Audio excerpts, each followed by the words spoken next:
Welcome to Let's Talk Transportation, a podcast series of the Broward Metropolitan Planning Organization, also known as the MPO. We talk about the ins and outs of transportation in Broward County and all of Southeast Florida, why it matters, how it works, and the challenges and opportunities related to achieving great transportation. I'm your host, Greg Stewart, Executive Director of the MPO.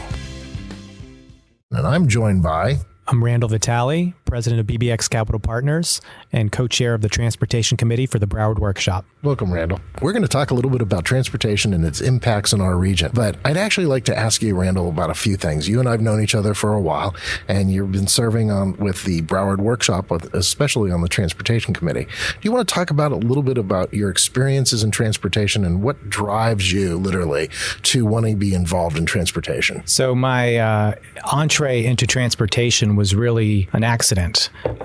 One time at the Broward Workshop retreat, Terry Stiles, may he rest in peace, asked me, how would you like to get involved? And he had sponsored me to get into the Broward Workshop. And I said, if there's ever anything that you need assistance with, a topic, an issue that people are not really raising their hands for, let me know and I'll step up. And at that time, I think this was close to 2015, we were going to be looking at the 2016 ballot initiative for a surtax.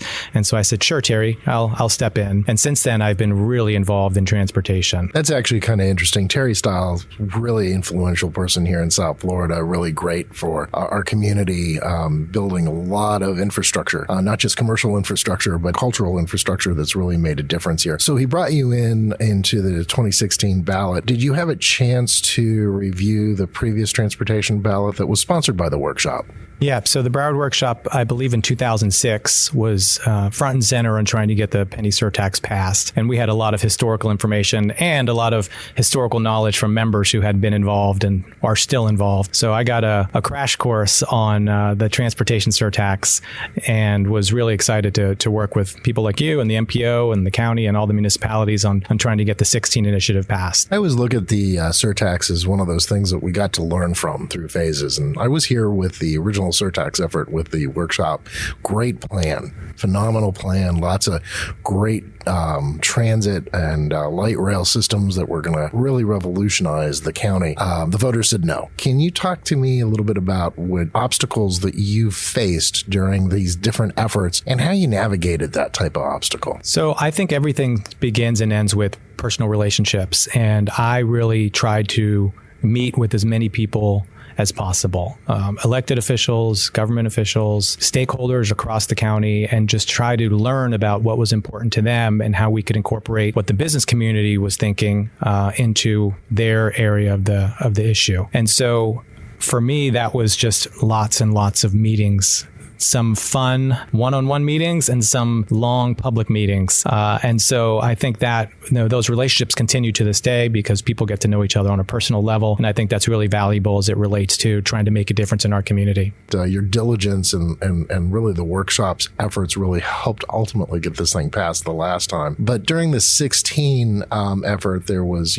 controversy between the players. And, we had done a lot of effort at the MPO level, thanks to support from the Federal Transit Administration, to do a public education campaign, the importance of having a surtax, the importance of transportation in the community, what the federal role is, and really what the local government role is. And right now, we're looking at about 60% of all transportation dollars are actually local here in Broward. We're only about 38% are federal. This is something that is a little unique. Miami-Dade has almost a 50-50 balance of federal and local money, and Palm Beach is significantly on the federal side because they don't have a surtax at all. So when you were looking at it in the 2016 and then I guess it was 2018 ballot initiatives, what was like the workshop and the private side thinking, and what were the things that they were really looking for to see happen? So we knew we needed a surtax, and that was going to create an opportunity for long-term success from a infrastructure and transportation infrastructure standpoint. One of the things that we were really concerned about was proper oversight to make sure that the funds were used as they're supposed to be used, and also stakeholder engagement in the process, because if everyone was locked arms and walking in the same direction, a lot more highly successful outcomes were likely. And if not, then I think this is partially, looking back, what happened with the 16 initiative, there was a divergence of views on success and what that looked like. And so with a little bit of uncertainty, that created enough, unfortunately at the time, opportunity for it to fail. Well, that was actually interesting too, because in 2016, the transportation portion of the surtax actually did pass. One of the things that we had noted from talking to folks in the public is they voted for the surtax for the transportation piece, but voted against the infrastructure piece. And the kind of interesting thing that I took from some of the voters that said they did not vote for the infrastructure piece was the ballot language itself. And I found that really fascinating. The voters had a yes/no direct question on the half penny for transportation. But on the infrastructure side, the ballot language wasn't clear. It wasn't yes, no. It was, do you support a 0.05 increase for infrastructure? And what I heard some of the voters tell me afterwards, the voters had told me, we won't vote for that, is they thought it was literally a nickel increase in the surtax. So just out of curiosity, what did you hear from folks after the election? I think what it was too much uncertainty. The messaging was different based on who was giving the message. So somebody in, a city in West Broward might have been promoting fire engines and needs that they had in their community, which were real needs. But somebody in the east side of town maybe was talking about, water improvement infrastructure or things. It was so broad. And so there was no clear message. And so when there's not a clear message, I think it's a lot easier to default to no for something like that. So when it passed again the next time, and it was almost a supermajority that had it passed in 2018, we're really happy that it's occurred. And, what are the things that, from your view, are beginning to change? Because, it takes a while for the dollars to go through the system and for things to get approved, one through the oversight board and then a county commission, and then you have to go procure things. So what do you think is going on? What personal things do you take pride in seeing happening or you're planning on seeing happening? And what are the certain things that you've learned from that you might ask them to do differently? So I get cornered either from workshop members or friends when there's traffic or congestion, said, hey, we passed this surtax, Randall, what's going on? So I think it's like building a house. Right now, you have a foundation and you have kind of all the guts underneath that you don't see and that you kind of maybe take for granted. The non-sexy stuff. Yes, exactly. And I believe that's what's from what I see and have paid attention to, that's what's happening right now. And so we're kind of building up the funds, but also building the underground infrastructure, whether that's fiber throughout the county or capacity building to put the projects online. And as you said, there's a process, right? And so you've got many steps along the way. Each of them take time. Each of them have bureaucracy just because of the nature of it. And I'm excited about what the future holds, even if right now we're kind of in the underground phase. And that's a really great way of looking at it. And I'm going to borrow that if you don't mind, because it's building a house and the foundation of the house, it's not a sexy thing. Yeah. It's sand, it's concrete, it's rebar, there's pipes, but no one knows they're there. Right. And then all of a sudden, once the cinder block goes up and all you see the structure rise and the design come in and the windows pop up, they're like, oh, look, you're building a house. Yeah. I was building a house a long time ago, but no one realized it. I love that. That's a really great analogy. So we're expecting Broward County, and we've under the leadership of Monica Sapiro, she's actually going to be moving forward with a lot of these transportation efforts. We're expecting to see something out of Broward County Transit actually by June, July on their transit systems master plan. And that's going to be coming in front of the MPO board and then ultimately the county commission again. Have you had any dialogue with them? And I'm looking at it more from, if you could give us an idea of what the business community is looking for, because I had the opportunity with the Hotelier Association, Carol Henderson from our team, met with them, and, they have a lot of issues with employees. They need to get people to the hotels on the beach. What is the thing that the business community is going to be looking for? I think there's a macro need for just a plan and having multimodal options, right? So you need good congestion moving projects so that we can relieve congestion in the choke points, which, we drive through them, we know where they are, but then you need some intermediate and long-term planning as well. So I believe light rail will be a part, or some form of rail, maybe it's light rail, hopefully to West Broward will be a part of the solution. I hope that commuter rail along the FEC corridor is part of the solution. But then there's going to be other things that are going to be needed as well, whether they're dedicated bus lanes or bus rapid transit or point-to-point connectors that are going to move people to employment centers. And then at the other end of the spectrum, the last mile component. And so you need, I think, creative ideas, and you can look to other communities around the country who are piloting creative ideas as to how to do that. And some of it might be, really unique or untraditional for how government would fund things, but it might solve the problem. So we should really consider them. Is there something that from the workshop side that, that they would like to maybe advocate, whether it be in Tallahassee or Washington, D.C., on being able to get some other monies, not the local surtax, freed up to move into position for projects that are necessary in the now and not in 5 years from now? So on the transportation side, the focus for those types of projects has really been on the seaport and the airport, and not so much on maybe transportation as the average person might view it, which, moving people and cars. I think would defer to professionals like you and the MPO and, the county and the municipalities to say, here are some things we've identified and we could really use some champions on moving them forward. Where the workshop is really successful is taking a sustained approach to large problems. Something that might take 18 months, 4 years, 10 years. I mean, you look at the airport, like you said, the airport expansion, the second runway. I know the workshop helped champion that for a long, long time. And so some of those things take a long time. And because we're not elected officials, because we are really trying to take a long-term view on the community, we're willing to tackle some of these issues that might, otherwise not have champions. So I remember coming to work at Broward County government in April of 2000, and the airport runway was a twinkle in someone's eye, actually, at the time. There was a master plan that I personally worked on that included now all the gate counts they want to get to now that they've gotten the runway done. And think about it, that was in 2000, and now we're in 2020. I'm headed into budget year 23 already, federal budget year. And if you look at all of this and you say, wow, that takes a long time, the idea of having a champion to do that is important. Let's talk about Port Everglades as a good example of that too, the dredging, to get the Panamax ships in. You guys have been championing that for a while, and, the Army Corps of Engineers keep on saying, well, let's study it some more. How does a business community deal with frustration like that? I think it's just acknowledging that the process takes a long time up front and that it requires a sustained effort.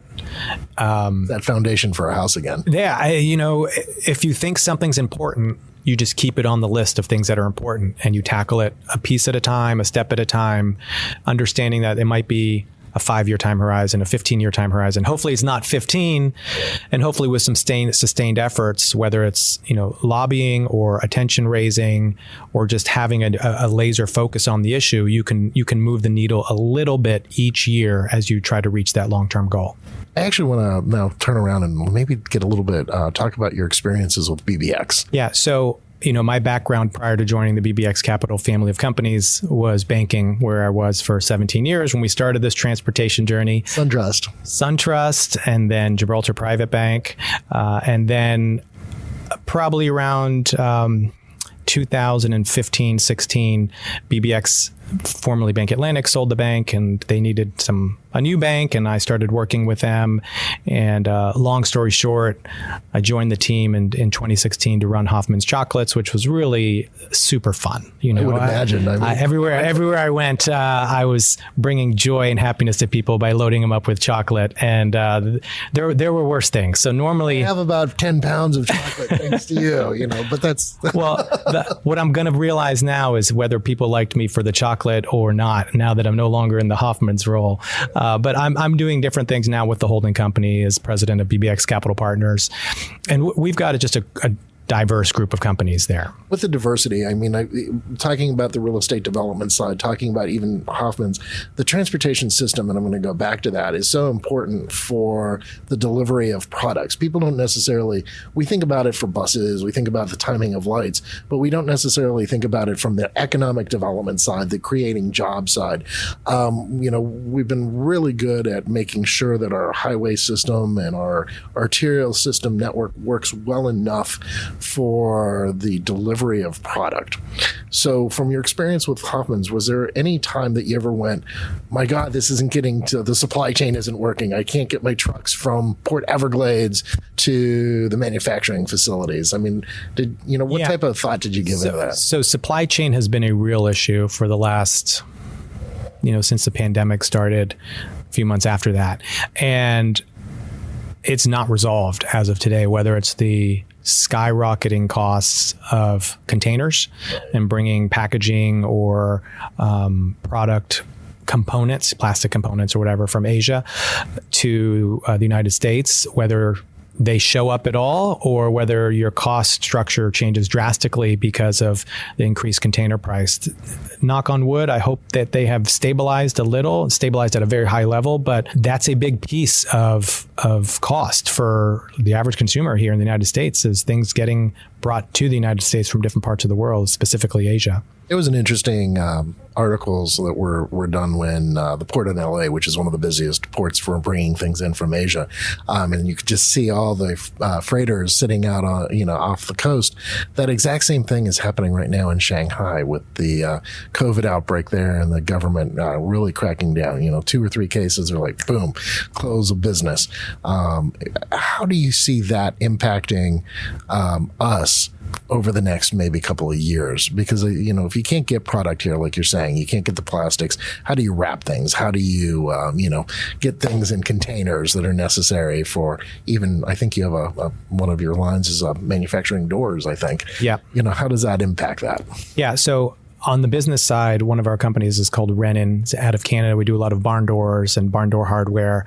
And certainly that business has been impacted from the supply chain and the cost of containers. Business aside, my personal view now, not speaking on behalf of the company, I believe that what you're going to see in the short intermediate term is a huge onshoring of manufacturing. And I think that's an incredible opportunity for a place like Florida, where we are, the gateway to Latin America. We've got water all around us, obviously, as a peninsula, and some really great ports. I think businesses are going to view this disruption and say, I don't know that it's worth it. Certainty is more important than cost. And so if you can't get a product that you need to put your final product out in front for sale, who cares what it costs? So I think there's going to be a rethinking of all of those components.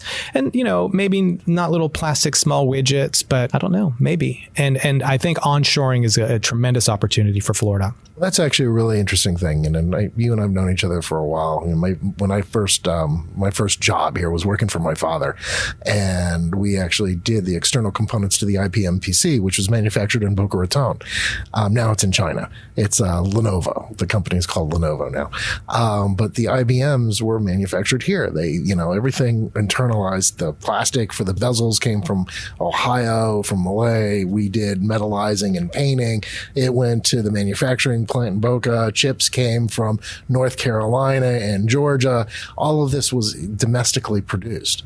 And with globalization, all those things went away. IBM moved from here to North Carolina and then ultimately to Shanghai. So you're really thinking that we're going to see a shift back of that. That's going to be an amazing issue if that starts happening. And then how we move product around again. So taxes the transportation system. Yeah. That's going to be very fascinating to see how that is. I don't see how it would be almost irresponsible for businesses to just say, we're going to leave it a status quo and hope that this doesn't happen again. Certainty is the most important thing in business, and you can structurally price in certainty. The uncertainty part, the not being able to deliver your product when the consumer is expecting it, not being able to have a component for your product, and therefore you've got a 95% complete item just sitting in a warehouse that you can't sell, but you're carrying the cost of. All of those things are going to be viewed, I think, very differently in the new world. That's very really fascinating. We just recently purchased a car, and How did that go? that was a very interesting experience all by itself because there's not a lot of vehicles out there. But actually, parts of the options that we purchased in the car will come live when they get the chip. So there's like pieces and parts that, they built it, but they didn't have the chip for it. So they're like, oh yeah, we gave you a $50 credit for this chip. And once it comes, $50 chip, I'm going to wait to see it. Yeah. So right now the car isn't actually the full car that I bought. And I find that really fascinating, but that goes back to the certainty. There's an uncertainty out there, and they're like, okay, well, we know we can do this much of the car and we can get it ready for the future. I'm going to be really fascinated. I'd love to have this conversation with you again, maybe next year or the year after, and let's see what happens with the economy and see if we onshore some of the offshore items that have happened. I know they're looking at microchips to bring to the United States and have production back here. I think that's going to be an interesting conversation for us to have. Well, in the case of your car, you might be willing to accept that today, but I don't know that you'd be willing to accept that again in the future. Depending on, you might make a different choice. A car company who's still importing their components and there's a shortage, you might choose to get a different car. Yeah. Because you're buying the car for the full package, and if it's missing 1, 2, 3, 4, 5% of that, that's not what you signed up for. It's going to be a fascinating economic, I love economics. This is but the tie back to the transportation system is really where that is. If we onshore the type of businesses you're talking about, then all of a sudden the transportation system again has a different purpose, and we'll have to be looking at how we move the product in and around to the manufacturing facilities. I did logistics for the company, my dad's company, so I would be looking at timing, and literally we would basically say, all right, the plastic bezels would arrive from Ohio on Tuesdays, Thursdays, and Saturdays, and so we had to have everything in production and ready to move up to Boca Raton. We didn't have a lot of storage space. Actually, we rented from one of the Styles companies. Warehouses. And so, you would have to constantly keep that flowing. And that whole idea in logistics is really a transportation dilemma. Yeah. And I'm really excited to hear you say that, because I'm looking to you going, okay, well, you're the future. I've kind of been around for a while. And if we see that type of investment happen, that's going to really change the lives and people's outlooks here in not only Florida, but in the United States. You're talking about a lot of jobs. A lot of jobs. And, the Florida Chamber, to their credit, we're members and we're engaged a little bit there. They not just logistics to move stuff within the state and from the state to different parts of the Southeast, but also looking at making Florida a true manufacturing destination. And so I think the opportunity is tremendous. So I was out in Arizona recently, and I was kind of hosting a panel with folks from FAA and so forth, talking about drone delivery systems and that space between the tops of our buildings and where airplanes fly, and how that's going to be handled with like Amazon deliveries and all the rest of it. So some of the stuff that I see in the crystal ball future is local delivery anyway is going to probably be a lot of it drone based. Are you seeing that from what you do from BBX? Have you had conversations on, how you'd be able to deliver to stores in that respect, or are you still looking at the traditional, vehicle delivery? Yeah, for now, the traditional vehicle delivery, I think you need scale for that. Yeah. And there might be, a company that steps in and becomes a third-party provider of that, and all of a sudden, me, the end business, can decide, well, I can get it there in an hour, or I can get it there in 15 minutes, and what's the cost, and make a business decision. I think it's going to be up to the third-party providers to kind of step in and identify who the winners are going to be, and then they can capture market share that way. We're not in the transportation business, right? So I don't think we want to be in the transportation business.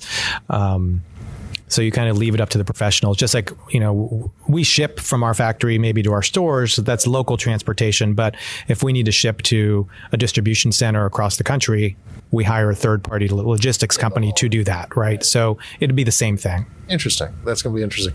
I'm really excited about all of this, but let's really focus back on Broward County and talk about the roadway network. We talked about the fiber. You talked about the unsexy stuff that's going in the ground.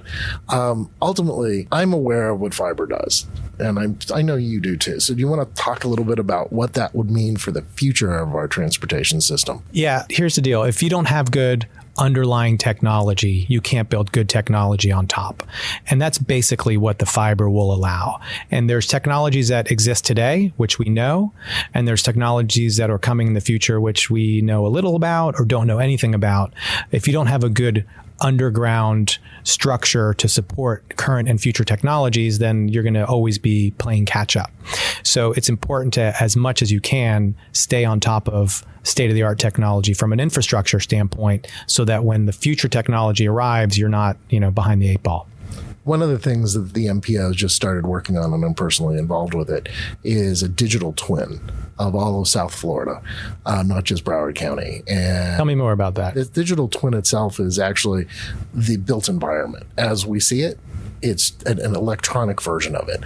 So you literally can model from that. If an accident occurs, or a slow moving train, or a train has a accident, you're able to model where traffic is moving and the flow. You're able to utilize that model to actually figure out, what traffic signals need to change and where that needs to happen. One of the things I'm talking to Monica Sapero about is actually kind of marrying that idea to county infrastructure. I'm talking to Jerry O'Reilly at FDOT, marrying state infrastructure to it, and ultimately kind of move that forward. That's one of the things we're excited about this opportunity because of the surtax and the fact that the county is putting in fiber on its facilities. We've been advocating for that on state facilities for a couple decades now. Mm-hmm. I think that's going to be a really fascinating tool in the next few years of setting up a nonprofit. I'd like to actually come and talk to the workshop a little bit about that too. Yeah. So you're going to be seeing some more about that, and really looking forward to partnering with you on it. Yeah. I think we, the community, have to be open to untraditional structures to solve some of these problems. The government has a role and they've got their lanes, and hopefully they'll become more nimble. But at the end of the day, there's oversight that's needed and bureaucracy that's needed. So whether it's nonprofits or other partners, other agencies, business groups, and honestly, having the business community, again, that's not my space, but encouraging startups and small businesses and incubators and accelerators that support transportation and technology transportation initiatives, so that the funds that are being generated from the surtax can kind of circulate with jobs here in the community. That's exciting. Randall, thank you for being here today, and we look forward to having you back and having more conversations. Thanks, Greg. Always a pleasure. Thanks for all you do in the community.